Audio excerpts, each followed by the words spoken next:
Hello, Jason here from Septic Tank TV, and today I'm going to talk about soakaway pumps. So what is a soakaway pump? Well, let me show you.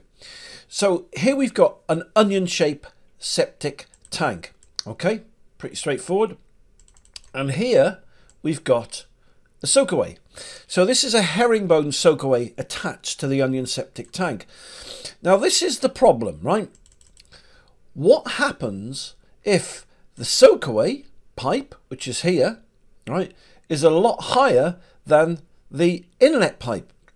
Because obviously via gravity things just can't go uphill, you know, because of gravity water normally goes downhill. So if that's the case in this situation, the outlet pipe's lower than the inlet to the soakaway, what do you do? Well, there's a very simple solution. It's called a soakaway pump. Right, and so let me show you how it works. So the wastewater leaves the onion septic tank and fills up this pump chamber here. So it looks something like that. So there you go, you've got a sump of water there.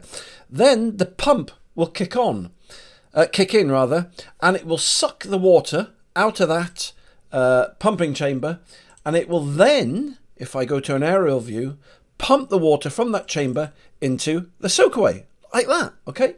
And then if your soakaway is working properly, that water will just soak away naturally into the surrounding gravel. So there you go. It's a pretty simple and short video today, but if your soakaway is higher than your septic tank, then just get yourself a soakaway pump. Really simple. Typically, these pumps are about £500. You can find them on my site, septictank.co.uk. And if you'd like to see any more free videos regarding anything to do with septic tanks or treatment plants, then, as I said, go to septictank.co.uk or go onto YouTube and type in Septic Tank TV. So listen, thanks very much for watching this video today. You take care, and I'll speak to you soon.